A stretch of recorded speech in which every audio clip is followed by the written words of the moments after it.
When I first started getting into this new way of living, I'm like, oh, this is cool, man. I got to tell people about it. And then I start talking about it. I'm tripping over myself. I don't know what I'm talking about because I'm not living it yet. I have it in here, but I don't have it in here. I don't have it experientially.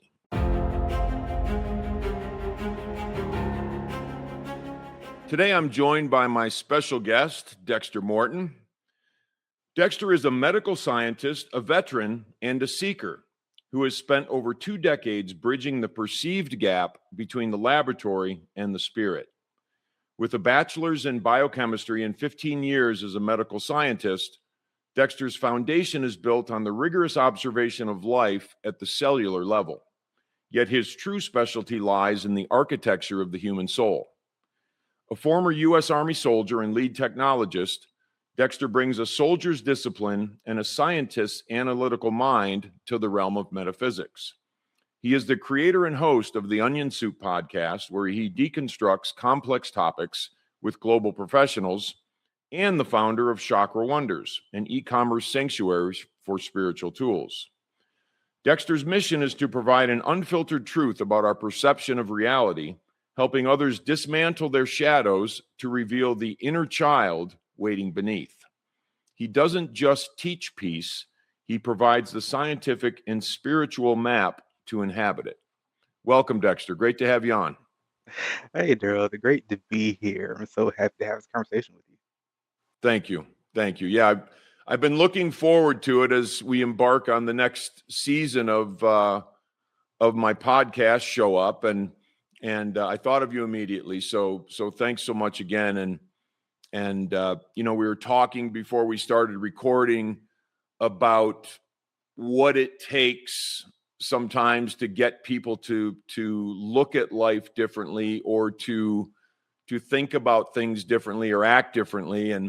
And you had mentioned you have just the story. So I'll ask the question, which I am just supremely interested in, and I have to answer it for myself all the time, which is, tell me about an event or a time in your life that caused you to show up differently. Yeah, so it's really how I got my start in deep metaphysical studies. So, as you mentioned, I'm a veteran. I served in the Army. And towards the end of my Army stint, I just realized how unhappy I was. I was flat drunk one day, woke up the next morning, and a ton of crazy things happened the previous night. And I remember walking into my sergeant's office. He was having a meeting. And I just looked at him and said, I need to talk to you right now. And he got up and walked out of the meeting, and he and I just went for a long walk. And I was still hungover. That type of hangover where you're still pretty much drunk. And my clothes are on inside out. I'm stumbling in, and I didn't know what was going on. And I was just complaining about how awful life was and how I'm, surrounded by all these people who all they want to do is drink and party. And my sergeant listened to me. And eventually, after I got done with everything, he set me down and said, you should take some accountability for your life. Why are you complaining about other people? Did somebody literally force you to have a drink? Did somebody pour this down your throat? 'Cause if that's the case, then we have another problem. But for you, if you're sitting here and you're telling me that you're unhappy, then you need to change it. I remember he wasn't so nice about it when he said those things. Right. So I went back to my barracks room and still angry, still upset. And to be honest with you, Daryl, I seriously considered just ending everything. I figured that I had no more place in this world, and I Mm. didn't want to be here. And I decided not to. And in the moment of deciding not to, I had a follow-up thought of, well, I need to figure something out. Because if I'm going to continue on this path and I'm clearly not happy with who I am, I really do have to try something different. And that next day, I ended up checking myself into a AA meeting, and I ended up talking to different AA individuals. Um, Found out really quickly that that also wasn't the place for me. And I started doing more research in metaphysics and meditation, which I was already doing. I've always been an avid reader. I've always been interested in philosophy and science, and so I had some awareness of it on an intellectual level, but never really practiced it. Never was really practical. I decided that within the next year, I was getting out of the military within a year. If I was going to leave, my life needed to be different. So I enrolled myself in school, decided to finish up my first degree, which is in laboratory sciences. And I did that within those first 6 or 7 months. I already had the credits. I just need to put everything in. And I wanted to pursue another degree, and I decided to pursue a degree in biochemistry. When I was doing this, Daryl, I didn't tell anybody. I think I told my roommate, the aforementioned sergeant, and my parents. I didn't tell anyone else that I was studying to go to school. I didn't tell anyone else that when I got out the service, I wasn't going to go home. I was going to stay on the West Coast. I'm originally from Atlanta, Georgia, and currently live here in Phoenix, Arizona, now stationed in California. And I had nothing to my name. I didn't have any money saved because I spent it on partying. And I had to somehow start a new life. And I knew that in order to do so, I really had to do it. At the time, honestly, I thought I had to do it on my own. Um, when I look back at it, I really had some very influential people in my corner. And it felt like I was alone because in order to do so, I had to stop talking to the crowd that I was talking to, start hanging out with this. Um, I don't necessarily want to call them negative because that's not really what it was. It was just the vibrational frequency that I was at the time. And in order to make that shift externally, it had to all start internal. So when you asked when there was a moment that I really had to show up and be different, this was a very pivotal time in my life. I had no idea really who I was, and I had to completely architect a new persona of who I wanted to be. And now I'm happy. I love life. Several years later, finished up my degree in biochem, and I was going to go to graduate school, decided not to, and started a business, and here we are today. That's great, Dexter, and thank you for sharing that story. You know, based on our previous discussion, my story is not terribly dissimilar from the perspective of just having to give up a lot of the toxins in my life. But then, we're at that crossroads, and you were at that crossroads, and that's what it takes sometimes, right? That's that bottom, because my bottom was, very much considering ending my own life. And so then I had to find something in a way to go from there, which, you definitely had to do that very same thing. And so what was the shift internally? Was it I need to find some peace and some quiet, or I need to find a meaning or purpose? Was it all of the above? What was sort of the driving catalyst for you? Sheer panic. No, I'm kidding. So I would honestly say that what really shift inside was I've always been a very logical person, I would like to think. And if I'm going to continue my life in this world, then I need to find a way to be happy. I need to discover what peace is. And I actually started researching deeply what happiness was. I mean, down to the etymology of the word. And I started researching what peace is. And that's when I really started diving into um, the Mahabharata, Bhagavad Gita, the Upanishads, and the Bible, the Torah, and just all these different religious texts. What is happiness across different cultures? So I had to internally educate myself on what this really meant. I know for some people, it's just be happy, just put a smile on your face, just do your best. But I didn't know how to do that, Mm. at the time. I didn't know because I felt like I was being fed this societal idea of what happiness is, and from societal standpoint, it's very materialistic. So that's not what I wanted either. I wanted to be able to experience life. So I did. I went out and I traveled. I did my best to see the world and talk to different people. I remember going around and literally asking people, what's the meaning of life from their perspective. And you'd be surprised at the answers you get. Yeah. It's really fascinating. And I had to define that within myself. I had to sit down and write down what life meant to me. I I wanted to help people, but I realized that I could help no one if I couldn't help myself. Mm. I needed to really find alignment within me and just grow. I had a couple of people actually during this time period ask consistently what was going on, and I really don't like telling lies, but what I am okay with is I don't wanna talk about it right now. And, what you'll find is some people that'll rub the wrong way. They'll feel as if you're hiding something from them. They'll feel as if that in and of itself is a lie, and I don't wanna talk about that right now. I don't wanna talk to you about that right now. I need to figure this out for myself, and then maybe I'll come back to you and tell you, and if I don't, then that's okay too, you know?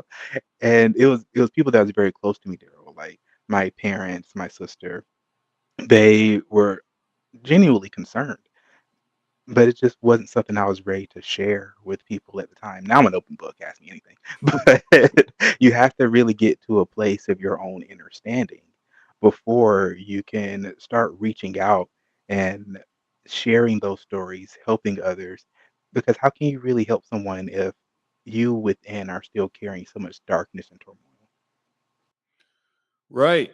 Yeah, I mean, that is so very true, and I hesitated for a long time, and one of my mentors said to me, he's like, "Daryl, don't talk about anything that you don't really understand in here."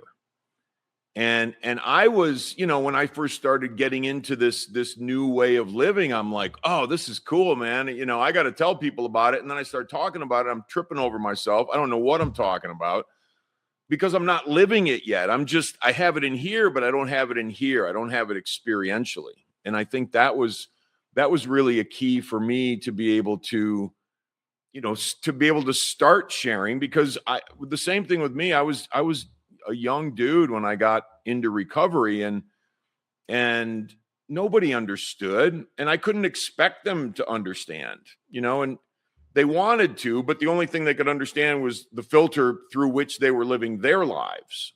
And that's cool. I mean, everybody's living their life through whatever filter they're living it through, and that's completely cool. It's none of my business unless they ask me for help. That's kind of how I perceive it. But so what is it like? And I know the journey for me in the beginning, and I was told this, but you don't know until you know, right? Like, it can be a lonely journey, because there's a very small amount of people who will actually connect with you in these places. And did you find that to be the same for you? Oh, yeah, 100%. So, like I said, when I originally started to want to make a life shift, I had to stop talking to everyone. I really had no one to speak with about it. All my friends were still partying and going out, and I didn't want to do that for a while. I ended up starting going out again maybe like 2 years later when I went to go get my bachelor's degree in biochem. But I just couldn't do any of that anymore. I had no one to talk to. I moved to another state by myself and got an apartment by myself and had no friends, no family. I had one buddy actually. He was ex-military and he lived here for about 6 or 7 months, and I think he moved to Connecticut right after. So, yeah, I had no one, and I didn't know how to. I guess I would say I didn't know how to be myself. I really didn't know who I was at the time. I will say though, I was in my first semester at ASU, and I missed a final exam, and I thought I was going to fail this class. And I'm like, oh man, here I am, messing up my life all over again. And I had nobody to talk to about it, and I had really terrible panic attacks at the time, Daryl. So there's this guy who sat beside me in my biology class. I had his number and I called him and I was like, "Hey, I know we don't know each other that well, but I'm having a really bad panic attack right now, and it helps me out if I can be around somebody." and I'm so grateful. We're still friends to this day, and I'm so grateful because he was like, "Yeah, man, just come on over. It's perfectly fine." And I really didn't know this guy, and I just sat on his sofa and did some deep breathing, and he just sat there and watched me, and he didn't question me too much about it until years later. Wow. Yeah, it was really, really, really fascinating. I will say this, I've always been blessed with really good people and really good friends in my life. And honestly, I feel that we all are, but it just takes a while for us to open our eyes and see it. And this particular individual, very scientific minded, I didn't think he was gonna understand. And again, we still didn't talk about it for years. Later on, he ended up asking me about the meditation and deep breathing and things like that. And I didn't think he was gonna understand. And he was very receptive, very open to it. And I realized that a lot of people are more open to it than we think they are, but it's us who are afraid to really share ourselves and put ourselves out there, and for really understandable reasons. We have this, what's the old saying? We are our own worst enemies. We have this idea that the world is against us, and that's not necessarily true. But slowly but surely, as I started speaking more of my own truth, I started finding that there is a community out there, and it's not as far as I thought that it was. Yeah, it's funny because I'm a big believer that once we embark upon the path and we're trying, right? And I don't mean trying like, trying too hard, driving ourselves. And sometimes we do that, drive ourselves crazy, trying too hard, all that sort of stuff. But it's all in the mix, right? But as long as I'm trying, things happen that are so just synchronous with where I want to go. And I meet people and I have experiences as long as I'm trying. And that's how I kind of look at it. Like you really showed up for yourself in that moment you were having a panic attack, which is really cool because you made that call. And that probably was horrifyingly scary to make that call. Oh, I would have been horrified to make that call at that time because I wasn't capable of making that leap unless I really forced myself. So that showing up for yourself is cool. And the great news is he showed up for you. yeah. He was your friend, even though he wasn't necessarily your friend yet.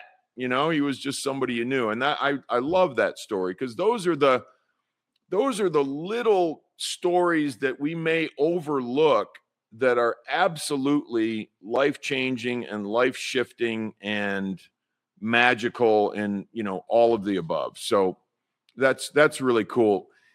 um One thing I always think about is because I was handed this box of belief system stuff when I was a kid, right? Tell me about where you came from in terms of that sort of belief system you were handed and how that has morphed over time. Interesting. So, my background as far as the childhood belief system is pretty colorful. So, growing up in the South, that's oftentimes considered the Bible Belt. So, going to church Sunday is very regular. You have Bible studies on Wednesday. My mother was a very avid churchgoer, but my father wasn't.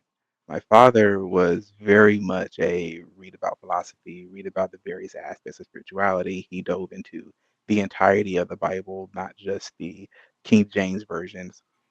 And my dad was the individual who said, if someone asks you or tells you not to ask questions, then you should probably walk away and seek answers elsewhere. My mother has always been a librarian, so while, yes, she was going to church all the time, if I had a question and she didn't know the answer to it, she would go find the book at the library and just bring it Mm. home. So, the belief system that I grew up with that I still, in many ways, I guess, hold true to is whenever you question something, go ask. It doesn't really matter what the religion is or the theological practice, the dogmatic practice, spiritual, just go ask and read it for yourself. It's really not that beneficial for you to walk up to someone and ask them to explain the entirety of a spiritual practice. It's more beneficial to say, I'm having difficulties with deep breathing exercises. Can you teach me about that? Or if Mm. we're talking about the Bible, I read this chapter in the Bible. I'm not understanding this particular scripture. Can you explain that? But it was explained in a different way to me from a business partner of mine. And he said, the problem with a lot of people when they want to start a business and want to become an entrepreneur is they want someone to hand them everything. And it's not that the other person isn't willing to do so, but that's almost like me trying to dump my entire mind's knowledge into you. It's really challenging to do. you know, I I can help you if you ask me a more directed question. So that's really the framework that I've kind of always had. And the way that that's evolved over the years is when I have questions, well, now we have AI, which is great. But when I have questions, I'll go directly to the text first and I'll do the readings. And once I come across something that I don't understand, I will seek out I don't want to say an expert because they're not always available, but I definitely do my best to seek out an individual who may have some answers. That's actually one of the ways that Onion Soup got started. Was my father was having these conversations back in his home, and I adopted the name Onion Soup from him. But I had questions that I just couldn't find, I couldn't answer. And I started talking to professionals and experts such as yourself, just all around the world. And I realized if I had questions that I was at one point shy to ask, I'm sure and confident that there are others that have the exact same questions.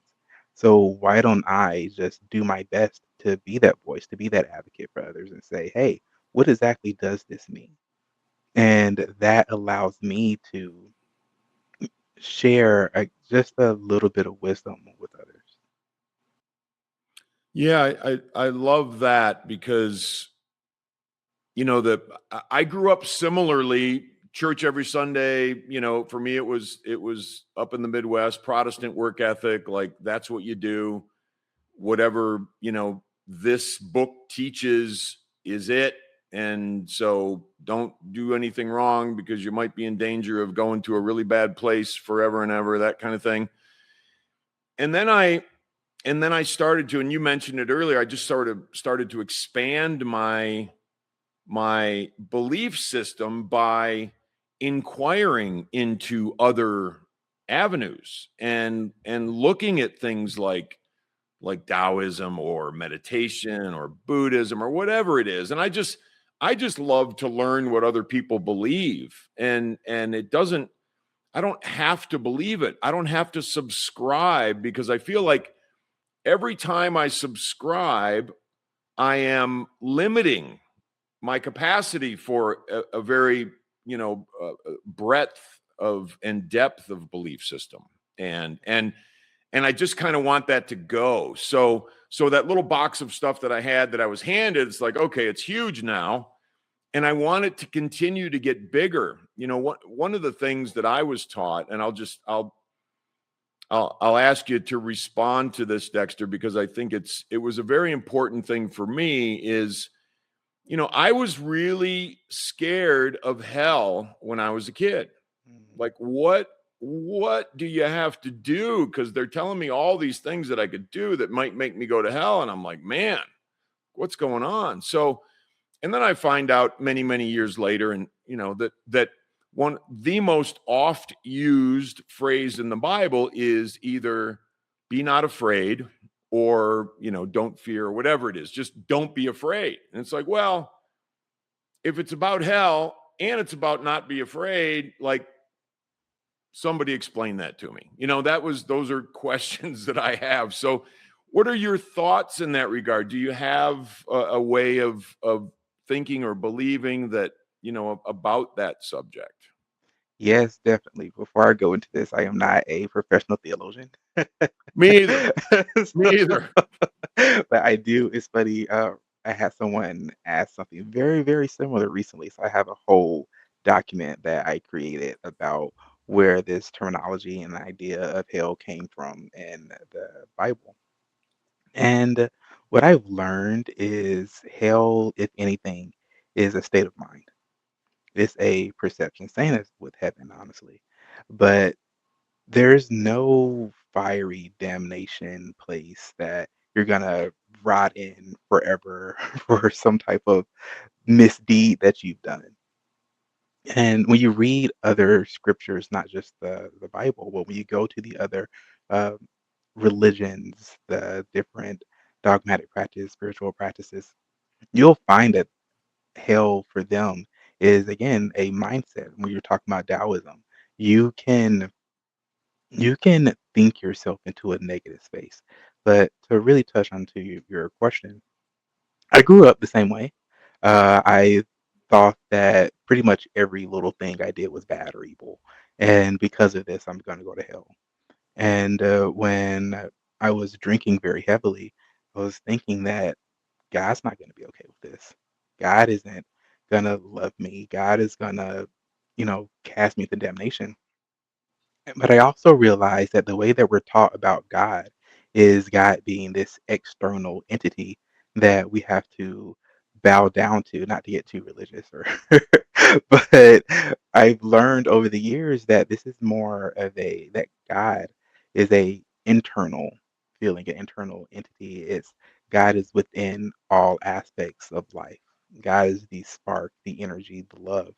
And none of us will ever understand what God truly is. When I was doing my research, one of the words that came up was the Ruach HaKodesh, and it's Hebrew for it ultimately translates to the Holy Spirit, but that's not necessarily what it means. If you could translate it directly from Hebrew, it's more closely related to the sacred breath, the holy wind, and something of that nature. And it was thought during that time period that God was literally in the air around you, which is why when you're doing deep breathing, you have more of the internal substances, or you have God acting as an internal substance within you as it expands your cells, expands your lungs.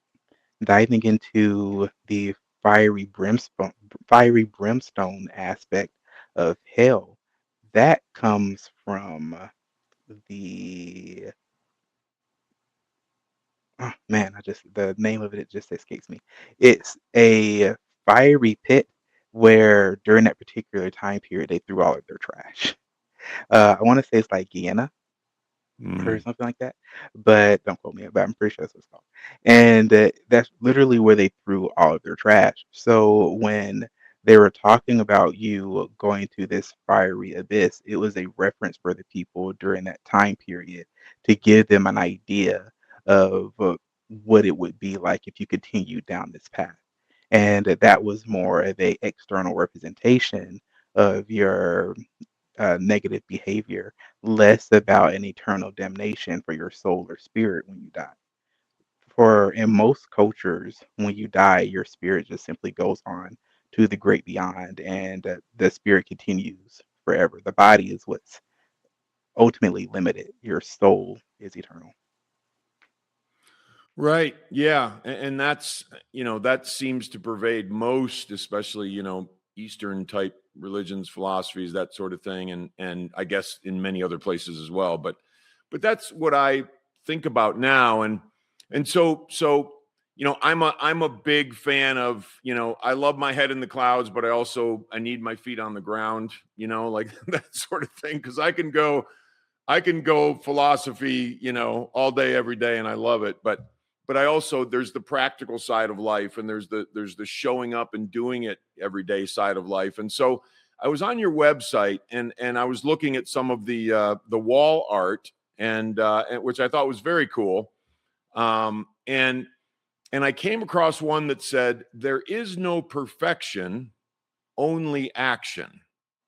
And tell me what that brings for you, Dexter, if you wouldn't mind. Yeah, so a lot of times we seek so much perfection in life, and that's one of the things that honestly holds people back from getting started. So with this, the whole theme being to show up, it's more important for you to literally just get started is you're never going to be perfect. And the thing about an artist, most artists will tell you that your work is never done. It's never going to be 100% to you. But if you showed your your artwork or if you sang your song, if you played your music for others, it's going to sound beautiful. But to you, because you're ever growing, you're ever expanding, it can continuously have more work done to it. So the action step is literally just getting started. One of my that's really a quote that comes from one of my cousins, and she says that practice doesn't make perfect, practice makes improvement. Because when you're continuously seeking perfection, that really leaves open this window for disappointment. You're trying so hard to reach this goal on top of this pedestal instead of living in the moment, instead of just being here right now. When you mentioned uh, being grounded and staying in this place, it's very important to literally go outside and do grounding. But when you're trying to achieve these higher goals, a lot of times you're just in your head about it. Put it take it from your head and put it onto paper. Take it from paper and put it into action. You're not gonna have all the answers when you get started. You're probably not gonna have all the answers when you finish. So if you're ever Ever. finished, so just do it. There is no wrong way. The only issue is not getting started. In the military, they would say that there is no wrong decision. The worst decision you can make is just to stand there. Because if you stand there, then your opposition knows where you are. So just keep moving. Right. Yeah. And that's great advice. And in the action part of life, and I would equate that, just like you said, it is what showing up means. And it sometimes for me, it was just getting out of bed was the most showing up I could do at that particular moment. And that's all I needed to do at that moment. And then the next step, and then the next step. And so well said, Dexter. I Can I appreciate add to that, Daryl? Because absolutely. one thing I want to say to that, and I think that's so important, you hit the nail on the head there. A lot of times people think that showing up and taking action means something very grandiose. That you have to change the world right now, and that's not the case. Sometimes it literally does mean, as you said, getting up and getting out of bed, getting up and going for a walk, saying something positive to yourself. It's not as if I woke up one day and was this peaceful individual, and it's not like I don't get upset or angry now. I think that's also a Right. ridiculous notion. I'm still human. So just be yourself and just try your best every day. Sometimes it literally just means that your body needs some rest. So showing up for yourself might just mean sitting there, laying down and resting. Maybe you're working way too hard and you can put in that extra, 110% tomorrow. But today, I think I'm going to sit here with my tea and read a book. I love it. I love it. And that's great advice. And that is perfectly said because we can be grandiose. I know I can be grandiose. I can be like, you know what? I got 800 things to do today and I'm going to do them all. And then I'm like, you know what, Daryl, you don't really need to do that. You can do like 4 and you'll be fine, and 4 will be great. So thank you for that, Dexter. And how do we find you as we wrap up here? How do we find you and your work and your website? We'll put all this in the show notes, but if you could let the audience know, that'd be great. Yes, definitely. You can find me at chakrawonders.com. That is CHAKRAWONDERS.com. And I'm also on LinkedIn with Dexter Morton. And we're currently working on our new book, which is to help people to figure out how to truly integrate the spiritual and scientific aspects into their lives. And we're doing that through a 50 prompted journal. That's great, Dexter. Thank you. And again, we'll have all that in the show notes. I really appreciate seeing you again and talking about this stuff back and forth. It's been a joy. So thank you.